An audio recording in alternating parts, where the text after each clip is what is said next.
Okay, let's get this party started with expanding. So here in 14, we're essentially doing the opposite of what we were doing in 13 is now you're taking where you see the word log one time and you're writing it multiple times and expanding all this out.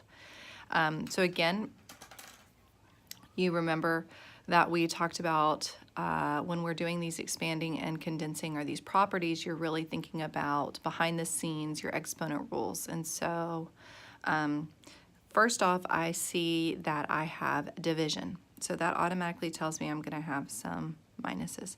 Some people need to kind of break this down and go in pieces, and so that's what I'm going to do on this one. So this one says log base 3 of 9. Then it would be minus, since there's multiple things going on in the denominator, I'm going to go ahead and use brackets. That would be log base 3 of the square root of x, plus, because they're being multiplied, plus log base 3 of y plus 1 to the third power. Okay, again, stay with me. I'm breaking it down nice and slow. Some people can go through this much quicker, but I'm going to go ahead and make this video with the pretense that this could be taking some people a really long time. So some important things to notice inside here is that you have the square root of x. You will need to remember that that's really x to the 1/2. And this one, of course, you see the 3. And so these exponents of 1/2 and 3 are going to become the coefficients in front of those terms. So it's going to go right here. And so now it's going to look like, well, let's talk about this since we're here. Log base 3 of 9, remember us evaluating? This essentially should say 3 to what power would give you 9? Well, of course, that's 2. Minus, again, I'm going to go ahead and use these parentheses one more time, these large brackets. The 1/2 would come, and it would be log, come to the front, log base 3 of x now, plus the 3 would be my coefficient of log base 3 of y plus 1 in bracket.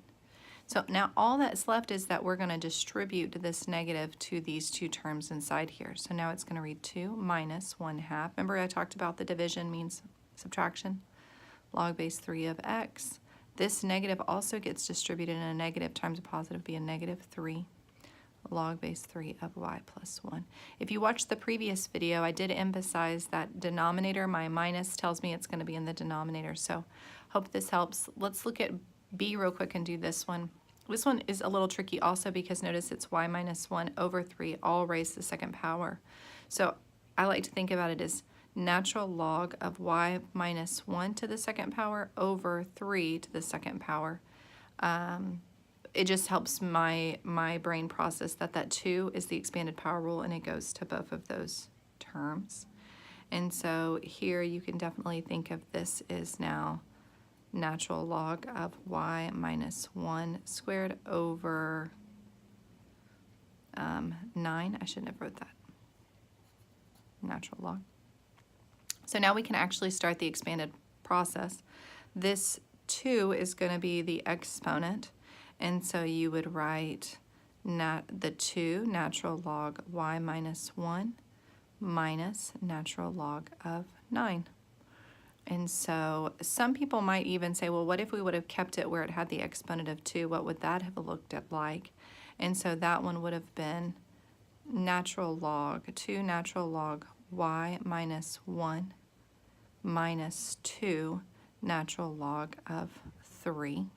And so both of those say the exact same thing. Hope this helps.